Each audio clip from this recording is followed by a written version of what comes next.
Nunca vou cansar de dizer isso. Nós viemos para descansar a alma, para enfrentarmos a semana, porque na verdade hoje é o primeiro dia da semana, não é o último, mas o primeiro. E quero convidar você para cultuar a Deus. Como é que se cultua a Deus? As pessoas falam, mas como é que se cultua a Deus, né? Cultuar a Deus é celebrar a Deus de todo o teu coração, como se fosse a sua última vez. Como é que se cultua a Deus de forma intensa, correta, né? De forma entregue? Sirva a Deus, adore a Deus, cante para Deus, como se fosse a sua última vez. Com toda a intensidade, com toda a entrega de coração. E também, como é que se cultua Deus? Digamos que Jesus revelou em todos os corações dos seus filhos, revelou no coração do Ovídio, revelou no meu coração, no coração da Antônia, do Roberto, revelou em todos os corações, assim, de uma vez só. Eu voltarei na segunda-feira. Então nós só temos aí praticamente 24 horas.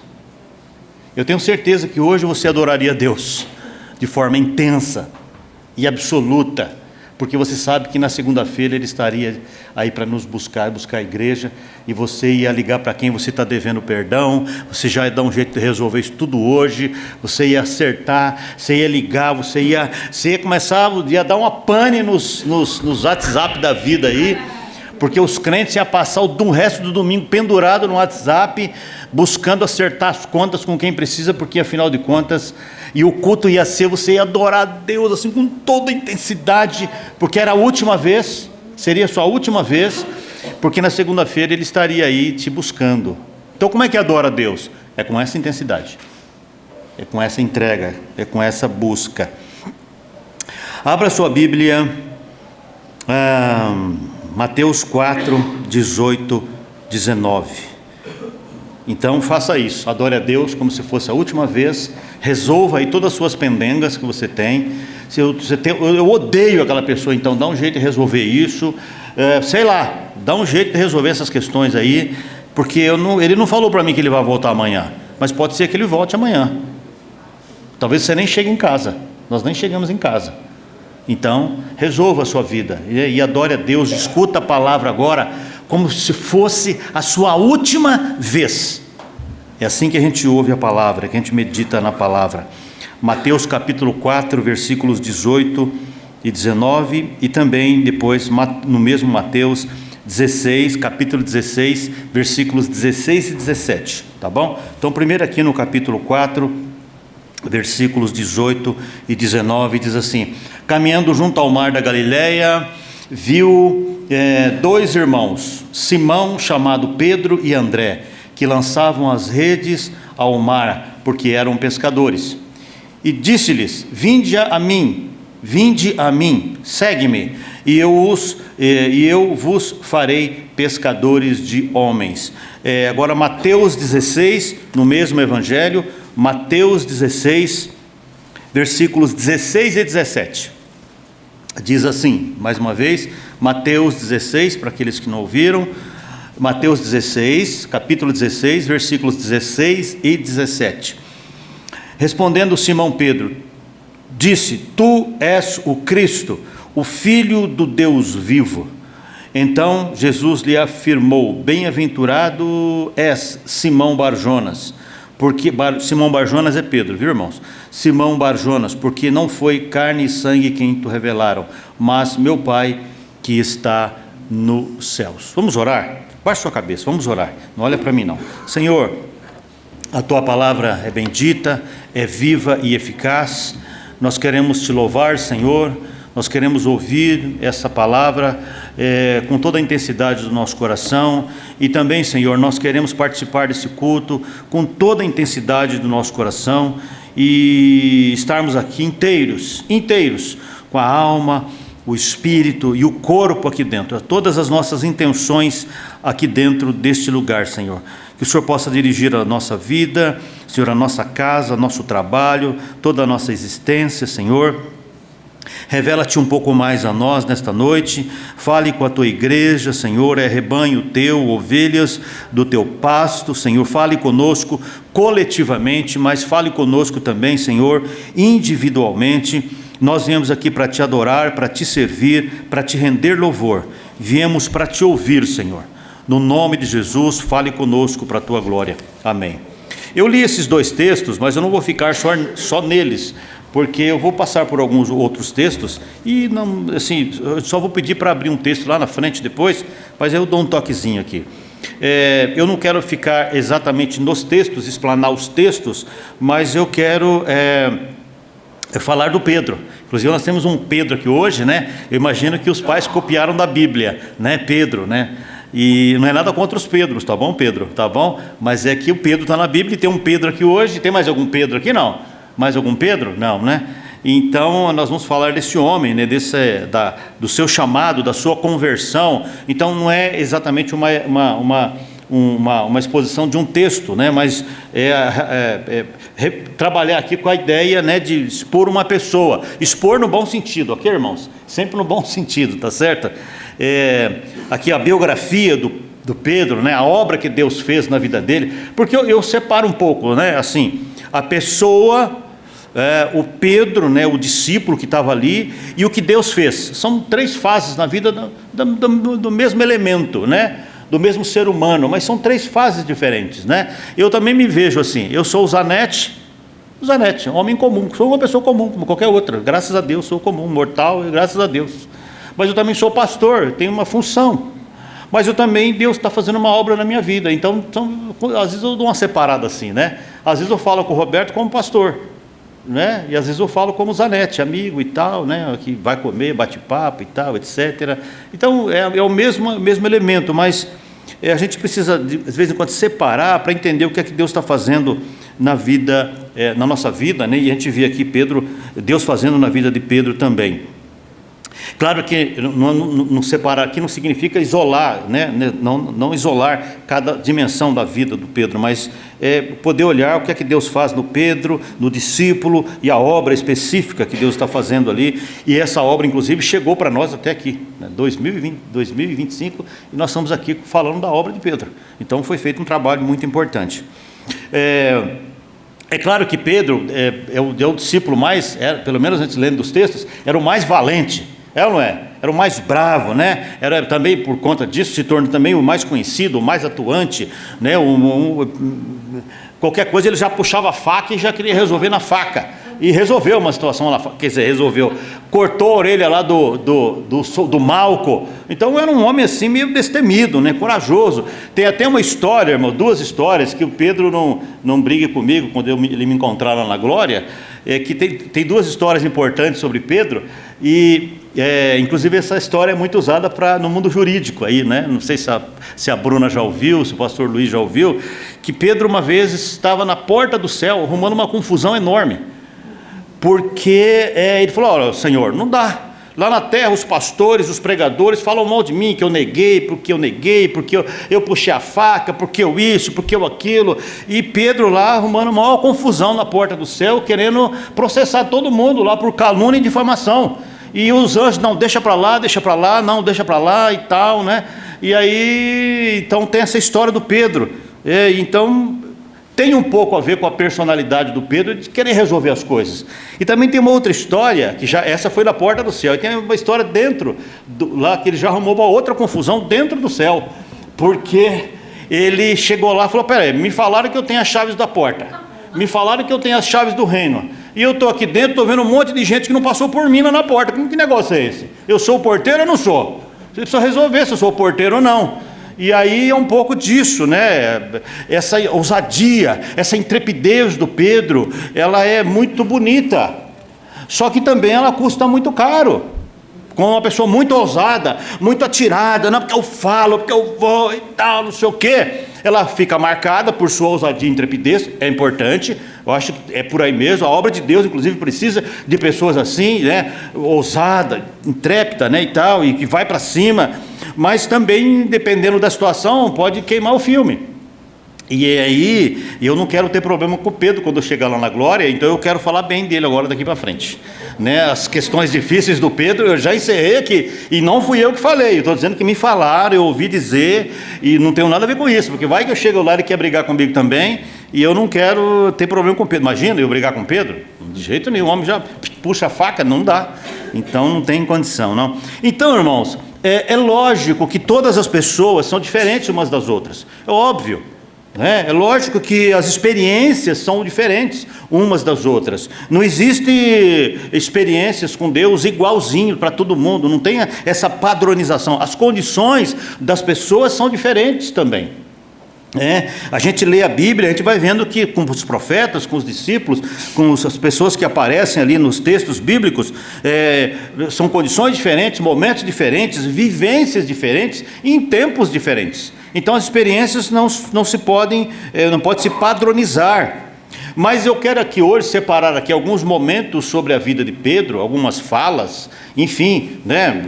Como você pode entender, como você achar melhor, alguns momentos, algumas falas, alguns diálogos, e a partir dessas falas, eu gostaria que você fosse pegando para você o que é bom para você, porque você se conhece, mais ou menos. Você se conhece, mais ou menos. Eu quero falar um pouco aqui, né, e o nosso marco, né, nossa marco inicial, é esse texto aí que nós lemos, no primeiro texto lá, não precisa pôr de novo não, que é assim, vinde após mim. Vinde após mim, é um chamado, irmãos, irresistível. Todos nós, em algum momento, você, como eu disse, cada um no seu momento, na sua história, na sua realidade, nós recebemos esse chamado de Deus. Nós ouvimos esse chamado de Deus. Talvez para algumas pessoas foi muito audível, som, como você está ouvindo a minha voz. Para outros foi uma voz no coração, que não foi no ouvido, mas foi um chamado na sua própria existência, na sua interioridade, né? Na sua particularidade. Você ouviu o Senhor te chamando, você sabe, você conhece, você sabe disso. E nós chamamos isso, né? Filipenses chama isso de graça maravilhosa. Calvino chama isso de graça irresistível. Jacó Armínio chama isso de graça salvífica. Então é um momento que a graça se revela, me chama e te chama. Por que que isto tem que acontecer? Por que que essa graça maravilhosa, irresistível e salvífica, ela tem que acontecer? Mesmo quando você se converte, a princípio também, mesmo você entendendo isso, quando você se converte, você não entende tudo isso. E Pedro também era assim. Ele não estava entendendo tudo o que estava acontecendo. Ele foi, mas ele não compreendia muito quem era Jesus, muito bem, mas ele foi, né? Ele foi nessa pegada. Porque ninguém sabe o caminho para o céu, irmãos. Ninguém nasce sabendo o caminho para a eternidade. Você nasceu sabendo? Ninguém nasce sabendo o caminho para a eternidade. Alguém tem que te chamar. Alguém tem que te convocar. Ninguém vai a Deus sozinho. Você fala, não pastor, eu fui para a igreja sozinho, eu peguei minha Bíblia sozinho, e nada, a nossa natureza é contra Deus. Alguém soprou, alguma coisa você ouviu, uma palavra que alguém disse para você, lá uma inquietude na alma, alguma coisa, alguém te levou a você comprar uma Bíblia, ir para uma igreja sozinho, e buscar, e você fala, não, eu fui sozinho. Não foi. Ninguém vai para Deus sozinho, se não for chamado. Ninguém vai. Porque todo homem que nasce, toda mulher nasce destituído de Deus. Ninguém nasce sabendo o caminho para o céu. Ninguém sabe. Todos nós precisamos ser chamados, né? Ninguém vai a Deus sozinho. Nós não nascemos sabendo o caminho do céu. E Jesus é o mapa. Jesus precisa me chamar porque Ele é o mapa do céu. Ele não é só o caminho, Ele também é o percurso para chegar lá. Tenho falado aqui no curso de teologia, do nosso curso de teologia na terça-feira. Jesus não é só caminho para chegar no céu.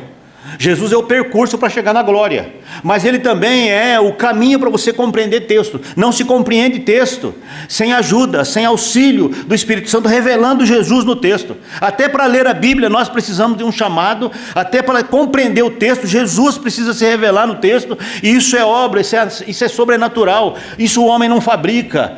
Isso é chamado. Deus precisa nos chamar até para isso, até para ler a Bíblia. Olha a nossa condição.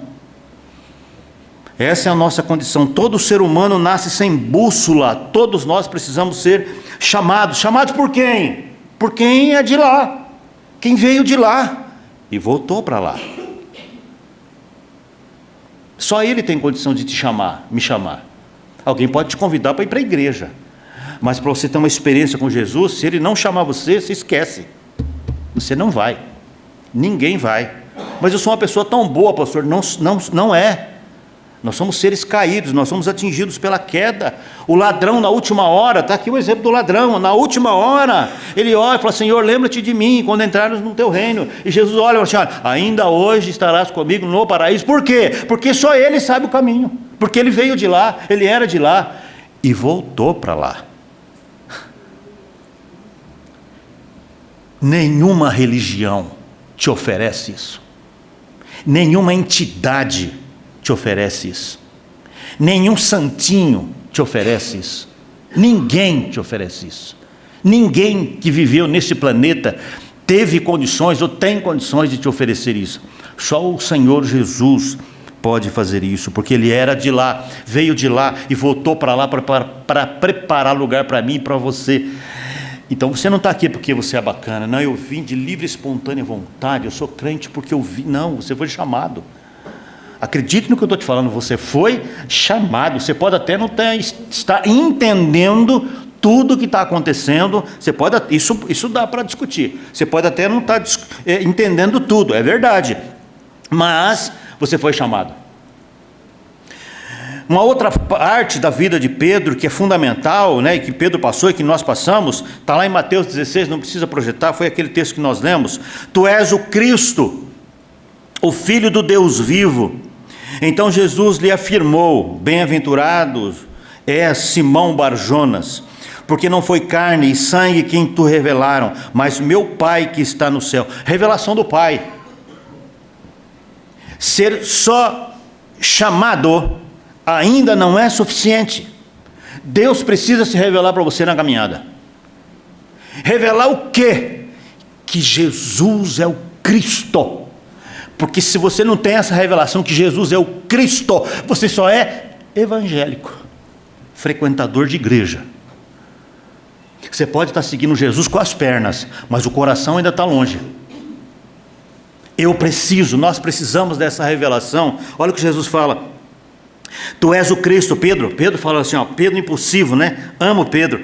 Tu és o Cristo, olha, o Filho do Deus vivo. Então Jesus lhe afirmou: bem-aventurado és Simão Barjonas, porque não foi carne, não foi gente, não foi ninguém que te revelou, nem sangue nenhum que te revelou isso, mas o meu Pai que está nos céus. É impossível uma conversão sem a revelação do Pai, porque Deus é a revelação.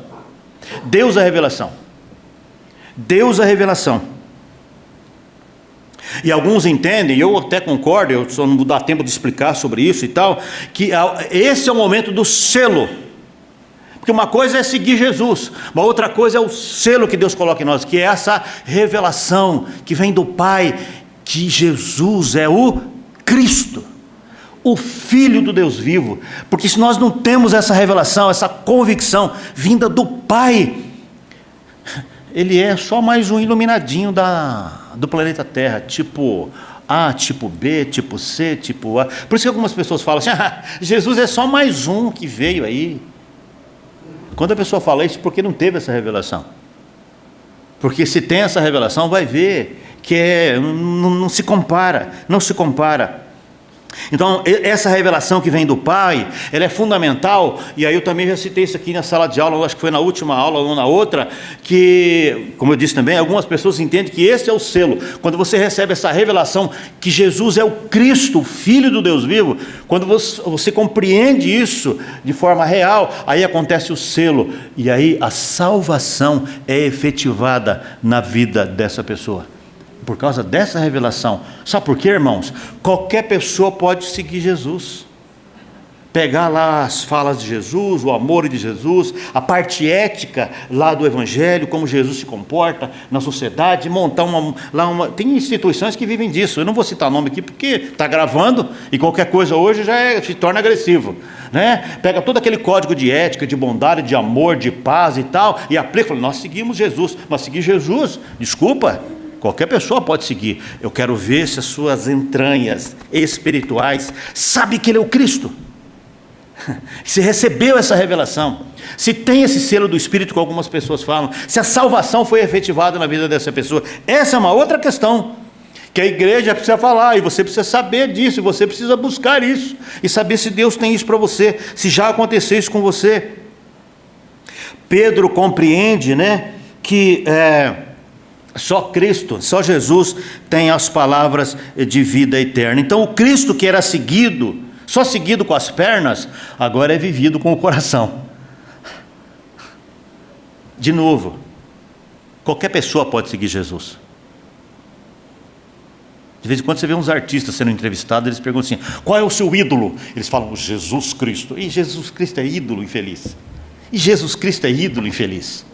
Dá vontade de entrar infeliz. Jesus Cristo é ídolo, Ele é Deus, é o verbo que se fez carne, é o Filho de Deus, é o Messias, é ungido, Ele é Deus, Ele é Deus, Ele é Deus. Que meu ídolo, que conversa mais banal, tola, vazia. Cristo não é alguém só que eu sigo, mas é alguém também que eu vivo. Precisa ser vivido. Cristo não é só alguém que a gente segue com as pernas, mas que a gente vive com o coração. E tem uma outra parte da vida do Pedro, de novo Pedro. O Pedro é bom, meu Pedro, cara. Você vê que eu falei umas histórias do Pedro, mas eu só estou falando bem dele. Eu não vou ter problema com ele lá quando eu chegar. Ele fala, escuta, eu não fiz nada, eu não falei nada. Já vou chegar lá me defendendo, porque eu estou falando bem do Pedro hoje. Tem uma outra fala de Jesus, um diálogo entre Jesus e Pedro, que vocês conhecem e tal. Eu não quero dar ênfase nas palavras, mas eu quero ir para um outro caminho, que é aquele encontro que Jesus tem com Pedro depois que ele nega lá, e Jesus olha para ele e fala, Pedro, tu me amas? Pedro, tu me amas, né? Essa é a grande pergunta. Porque quem segue com as pernas tem que ter revelação. E quem tem revelação sabe quem Ele é. E quem sabe quem Ele é, o ama. É impossível desconectar uma coisa da outra. Uma coisa está seguida, está engatada na outra. Isto é conversão, irmãos. O resto é blá, blá, blá, blá, blá, blá. Isto é conversão. Tu me amas? Chega um momento da grande pergunta, né? Pedro é convidado a viver no estilo de Jesus, que é o estilo do amor, né? Amar. Pedro, tu me amas? É uma pergunta reveladora, né? Vamos ler isso aqui de outro jeito. Pedro, você tem amor por mim? Qual é o seu amor por Jesus? O seu amor. O seu amor. Qual é o seu amor pelo Filho do Deus vivo? De vez em quando você tem que checar isso. Por que você ainda está o seguindo? Porque uma coisa é as pernas estarem comprometidas. Porque quando só as pernas estão comprometidas para seguir, isso qualquer religioso faz. Mas quando você vive a revelação que foi colocada dentro do seu peito, no seu coração, quando você sabe quem Ele é, o amor é uma coisa assim que acontece de forma muito natural, é sobrenatural, mas é natural também. Então não basta ter as pernas convertidas, não basta ter só a mente ter compreendido, intelectualmente convertido, o nosso coração precisa estar entregue. Pedro mostra isso. Essa pergunta, ela nos leva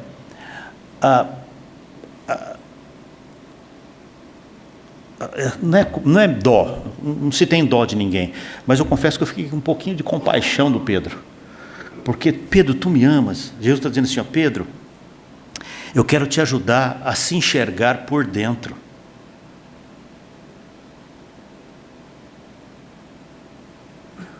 Pensa. Você convidaria Jesus para caminhar com você aí nas suas entranhas, nos seus pensamentos, no seu coração, aí dentro aí?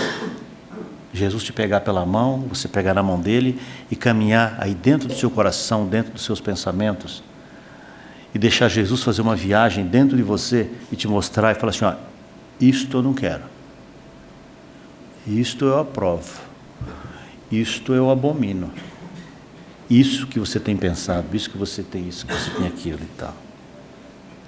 Jesus ajuda Pedro a se enxergar por dentro, né? É o chamado olhos de Deus nos olhos de Pedro. Pedro fica revelado. E eu acho que ele ficou até um pouco paralisado com isso também, né?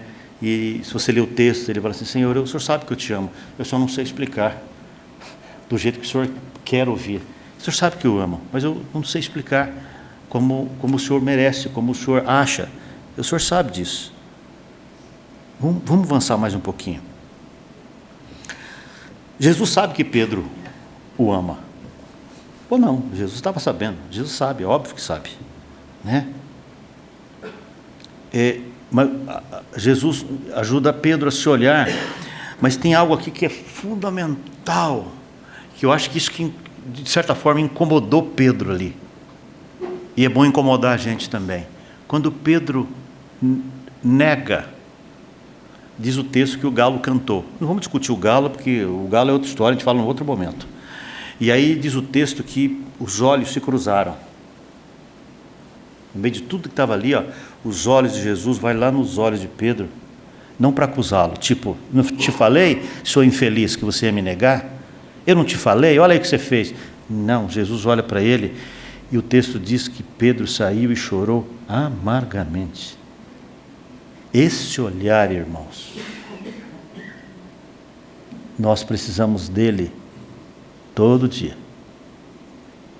Jesus olhar nos teus olhos, Sandra, eu tenho certeza que você vai ficar super constrangida de olhar naqueles olhos, porque aqueles olhos revelam quem somos. Aquele olhar é cruel para a nossa alma perdida, mas é maravilhoso, porque a graça se revela com o perdão também. Esse olhar e Jesus olha para Pedro no momento que ele nega, então Pedro conhece aquele olhar. Quando ele olha e fala assim: Pedro, tu me amas, é o mesmo olhar que pouco tempo lá atrás, né, Pedro experimentou. E meu desejo é que isso aconteça com você. Eu quero que isso aconteça com você. E eu desejo que isso aconteça com você. Todo dia, Jesus te chamar para uma conversa e te olhar na alma e falar assim: olha, eu não estou gostando disso. Você está muito avançadinho. Aqui, ali, você mostrava. E ele não vai fazer como eu estou fazendo aqui, porque eu sou pecador. Isso aqui é coisa de pecador.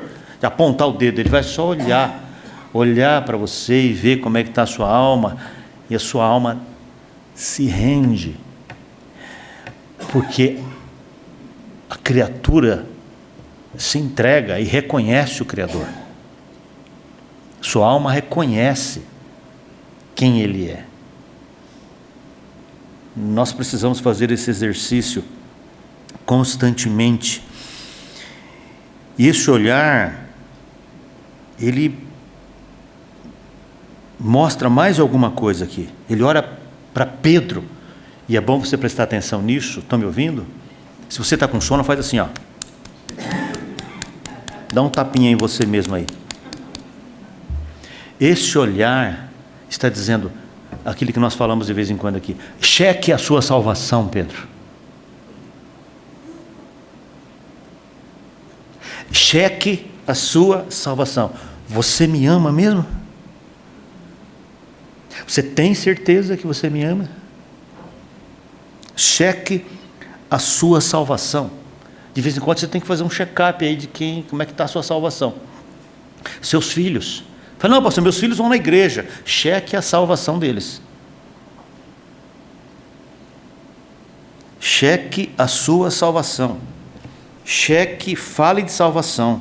É fundamental. Salvação não é conversa fora de moda. Salvação, santificação, regeneração, justificação é conversa fora de moda, sim, para os teólogos modernos e pastores modernos que tem por aí, que só estão lidando com outras questões. Isso é um problema deles, e eu não tenho nada a ver com isso, mas o fato é que falar de salvação, checar salvação, não está fora de moda, não. Dá uma olhada aí na sua salvação. E checar a salvação, né? Como é que anda o seu amor? Falar desse amor despretensioso que Jesus está trabalhando aqui com Pedro, não é um amor que está cobrando. Pastor, mas o texto diz assim, se tu me amas, então apacenta as minhas ovelhas. Não, mas você vai ver que não é uma ordem. Leia com cuidado. Baseado no amor que você sente por mim, Pedro, nesse amor que você sente por mim, é esse amor que vai conduzir você a apacentar as minhas ovelhas. Tudo é feito na linguagem do amor, irmãos. Tudo é feito. Se você não veio, presta atenção, estão me ouvindo aqui? Se você não veio aqui por causa do Senhor, você errou o prédio.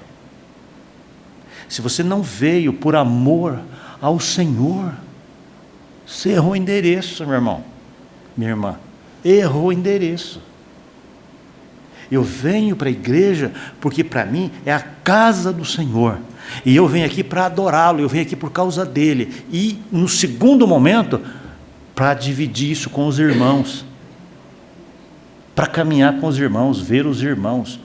Tudo é feito por amor. Tudo.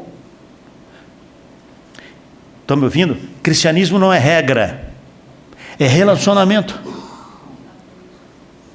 Se você não faz motivado no amor, porque você ama o Senhor e ama a causa dele, e por que eu estou falando isso? Percebe que Jesus fala, Pedro, tu me amas, mas em seguida já fala assim, então, apacenta as minhas ovelhas. Ele conduz esse amor para a obra, para a obra, para a obra.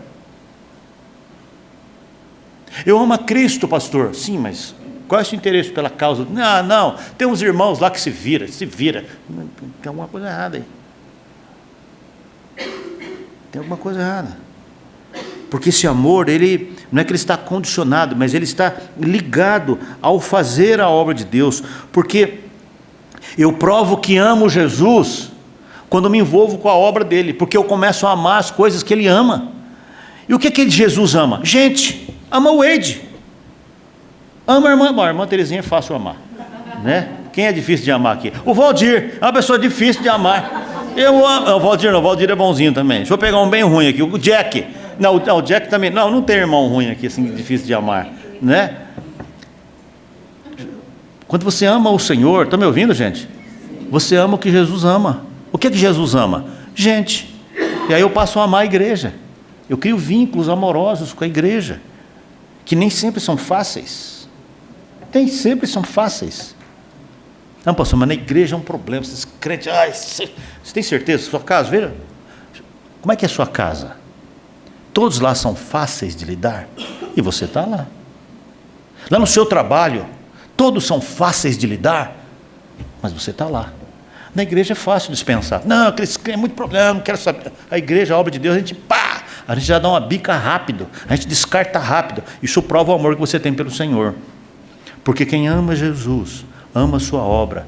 E quem ama o que Jesus ama, ama a gente. Gosta de gente.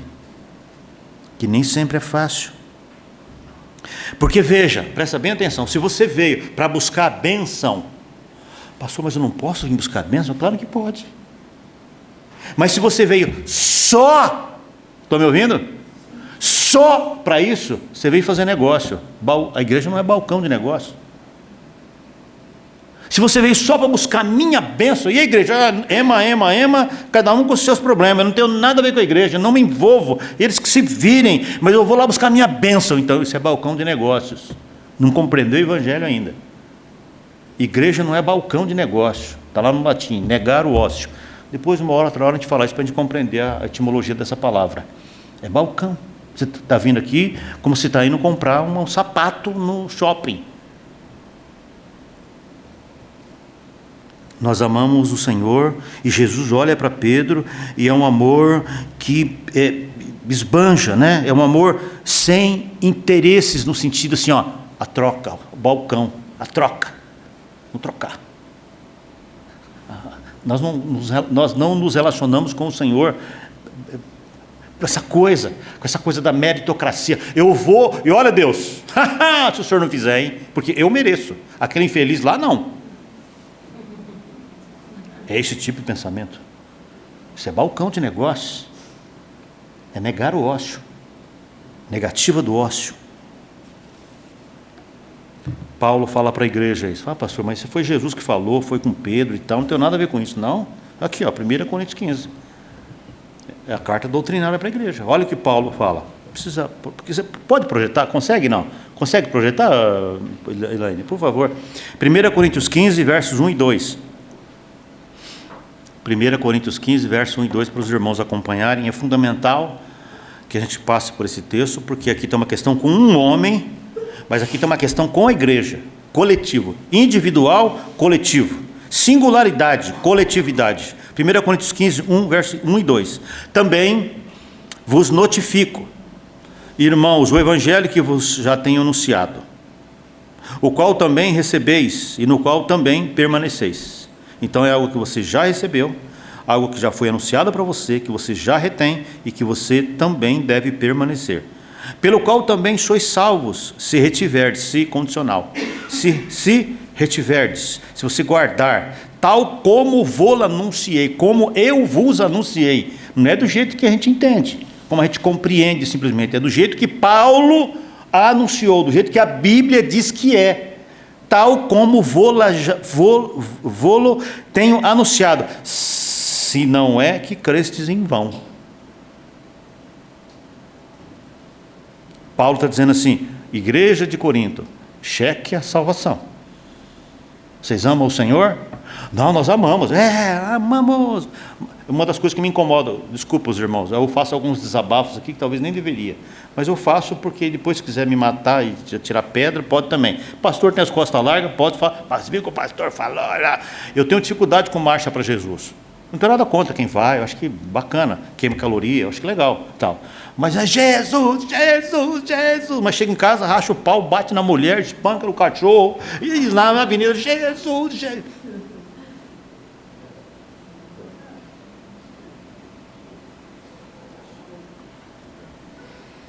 Cheque a salvação. Paulo está dizendo para a igreja de Corinto. Paulo está dizendo, cheque a salvação. Se não é que vocês estão crendo em vão, vocês já não se perderam, não. Vocês estão na igreja, mas vocês não se perderam, não. Vocês estão crendo mesmo. Ainda, tudo que eu falei, vocês ainda crê? É isso que ele está dizendo. Não escapou, não vazou. Tu me amas, Pedro. Cheque o seu coração, Pedro. Então Jesus chama Pedro para caminhar com ele e não pede garantias. Pedro, segue-me. E Jesus não pede. Você percebeu que Deus não pede garantia nenhuma para mim e para você? A gente tem tudo com Ele: salvação, vida eterna, tal, a obra de Cristo, os dons espirituais, o Espírito Santo habitando em nós, lugar para a gente adorar, irmãos para a gente se ajudar e tal e tal. E aí Deus pede o que em troca para você? Nada. Ele sugere com amor: faça a minha obra. Faça a minha obra. Jesus chama Pedro, né? Caminha comigo e não pede garantias. Jesus tem a revelação de que Jesus é o Cristo, e Deus não pede, dá uma revelação dessa para ele e não pede garantia nenhuma. A mulher samaritana recebeu a maior revelação do Evangelho, que Deus é Espírito, e ele pediu qual garantia para ela? Nenhuma. Pedro, tu me amas? E não pede garantia nenhuma, faz a minha obra. E Jesus falou, não, olha, eu vou te abençoar, mas desde que... Ele não pede garantia. Deus não pede garantia para nada.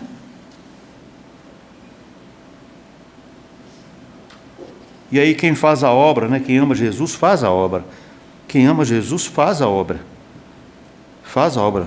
Sou obrigado, pastor? Não, por amor. De novo, antivota. É igual quem nasceu primeiro, o ovo ou a galinha? Não, é difícil saber quem é o ovo. O fato é que quem ama faz. Quem ama se dedica, quem ama se entrega, quem ama realiza, quem ama vem, quem ama é quem ama. A nossa motivação, o nosso motor é o amor, não tem outra, né? Embora o amor seja um mandamento, isso vos ordeno, Jesus disse, né? Isso vos ordeno, amai-vos uns aos outros como eu vos amei. É um mandamento, amai-vos como eu vos mando, né? Isso vos ordeno. Mas no tato, ali na questão do dia a dia, você percebe que é um amor entregue. Deus não pede garantia, né? Tu me amas, Pedro? Faz a minha obra. É um sinal que você me ama. Faz a minha obra. Então é bom a gente pensar nisso, né, irmãos? Para a gente poder ir corrigindo a nossa caminhada com Deus, né? A nossa conversão às vezes está um pouco ruim em algumas áreas, né? Nosso caminhar com Jesus está meio estranho, né? Então Jesus, o chamado para seguir a Cristo, a revelação, a voz que Cristo ouviu, que Pedro ouviu, que Cristo era o Messias, também é revelação. Esse me amas também é revelação, porque revela muita coisa no coração de Pedro. Mas tem algo que é muito importante na vida de Pedro também, que não precisa, se puder projetar, eu agradeço. Te dando bastante trabalho hoje, desculpa, viu? 2 Pedro 14, depois tem o versículo 15 também, mas primeiro o 14. Já estou começando a descer o avião, viu, irmãos? Eu subi, cruzeiro, agora estou começando a descer. 2 Pedro 1,14. Sabendo que brevemente hei de deixar este meu tabernáculo, como também nosso Senhor Jesus Cristo já me tem revelado. Também é revelação. O dia que Jesus estiver para te recolher, Ele vai te dizer. Isso é para quem o ama.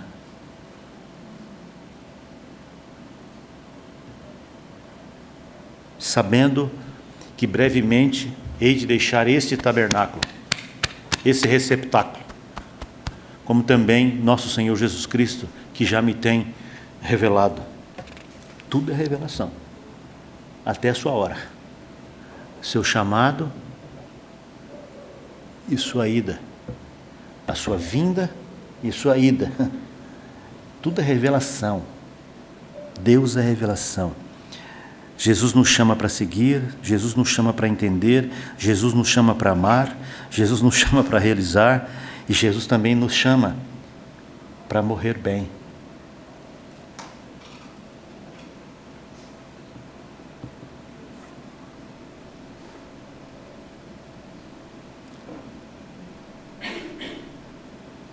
Terminou aí? Não. Verso 15.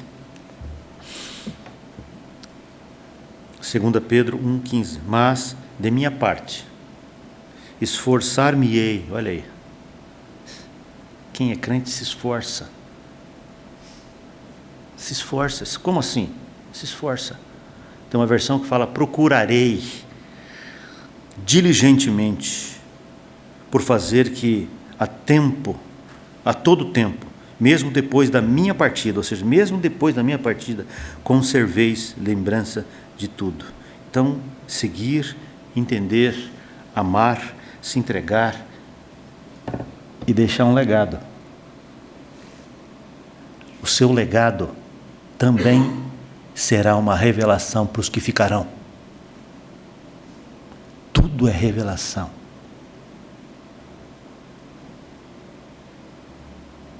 Tudo é revelação. Pastor, mas eu vou deixar muito dinheiro para os meus filhos. Amém, você tem condição? Deixa. Mas isso acaba. Dependendo da cabeça que eles têm, 1 ano depois não tem mais nada, meu amigo. Acabou. O que fica é o legado espiritual que você vai deixar. Leve Deus a sério. Leve Deus a sério. Leve a obra do Senhor a sério. Qual é o legado que você tem para deixar, né? Qual é o legado? O que você, hoje, se você for hoje, qual é o seu legado? Eu fiquei pensando, Senhor, se eu morrer hoje, qual é o legado que eu estou deixando para a igreja? A igreja vai lembrar de mim como? Esse pastor era um irresponsável. Nossa, não cumpria. Nossa, era um fanfarrão. Nossa, a palavra dele era só coaching. Ah, a palavra de nossa, a palavra horrível. Assim, o Zanetti, nossa, foi tarde. É esse o legado? Esse é o legado. Está escutando, né, Roberto? É bom imaginar mesmo, mas é para imaginar. Você seria... Estou brincando. Você seria um homem irresponsável se não estivesse pensando. É para pensar. É para pensar. O maior legado que você pode deixar para os teus filhos é o seu temor a Deus, o seu amor a Jesus. E as outras coisas serão acrescentadas, amigo. E o patrimônio, eles vão trabalhar. Eles vão conseguir, desejo que eles construam um patrimônio maior do que esse que você está deixando, essa merreca que você está deixando. Porque tudo é merreca diante do legado espiritual que nós podemos deixar para os nossos filhos, sejam biológicos ou espirituais. Vamos orar. Bendito Deus, louvado seja o teu nome que vive e reina para sempre. Louvado seja o Senhor, digno de louvor. Nós te seguimos, Senhor. Nós compreendemos que o Senhor é o Filho do Deus vivo. Nós te amamos, Jesus. Mas nós também não sabemos explicar como é que é isso. Como Pedro, a gente fica constrangido também se tiver que explicar esse amor que a gente sente. Mas o fato, Jesus, é que nós somos quase loucos pelo Senhor. Nós amamos o Senhor de todo o nosso coração, apesar das misérias que ainda habitam em nós. Nós amamos o Senhor. Estamos comprometidos com o Senhor, aliançados com a tua obra, Jesus, porque te custou caro, imensamente caro. Nós temos, Senhor, comprometimento com o Senhor em todas as áreas, Jesus. Não com a perfeição que o Senhor merece, mas nós estamos comprometidos com o Senhor. Mas rogamos também, Senhor, que por causa da tua bondade, o Senhor nos conduza até aquele grande dia, do dia que nós deixarmos este tabernáculo, que o Senhor nos receba. Nós queremos ver o teu rosto, o mesmo rosto, olhar para os teus olhos, Senhor, os mesmos olhos que olhou para Pedro. Quando nós saímos desse tabernáculo, Senhor, queremos abraçar o Senhor, estar com o Senhor. Não queremos ir para lugar nenhum. Nós não queremos ir para lugar nenhum, Senhor, se o Senhor não estiver lá. Nós não queremos reencarnar, Senhor, porque isso é tão pobre, tão miserável. Nós queremos encontrar o Senhor e ficar com o Senhor, seja onde for, onde o Senhor estiver, porque onde o Senhor está, lá é o céu. Onde o Senhor estiver, lá é o céu. Lá é bom para mim. E nos ajude, Senhor, a deixar um legado espiritual para aqueles que ficam. Porque assim Pedro fez. Tanto fez que nós estamos falando dele hoje. Isso é um legado espiritual que esse irmão maravilhoso deixou para nós. Apesar das suas limitações enquanto ser humano, como homem, limitado como eu, como todos nós aqui, esse homem deixou um legado espiritual de amor ao Senhor. Muitas vezes atrapalhado, mas louco pelo Senhor, louco de amor pelo Senhor. Isso que nós queremos ser, Senhor, loucos de amor pelo Senhor. Não tem importância que nos chamamos de louco, não tem problema. Me chamar de louco por Jesus é o maior elogio que eu posso receber na minha vida. Nós te amamos e te bendizemos. Fale conosco, com a tua igreja. Não nos deixe, Senhor, sem orientação. Nós queremos te servir. Nós queremos reverenciar o Senhor na beleza da santidade que o Senhor tem. E a tua santidade nos constrange, Senhor. Porque quando nós olhamos para o Senhor, nós enxergamos a nossa miséria. Miséria que é estampada, Senhor. Estampada diante de nós mesmos. Porque às vezes a gente nem acredita nas bobagens que nós fazemos. Quando a gente vê, a gente já fez. Já fez. Por isso eu rogo ao Senhor a tua intervenção sobre nós. Que o Senhor nos ajude a caminharmos de uma maneira que te agrade. Esta é a nossa oração, o nosso pedido para esse dia. No nome de Jesus, amém. Vamos ficar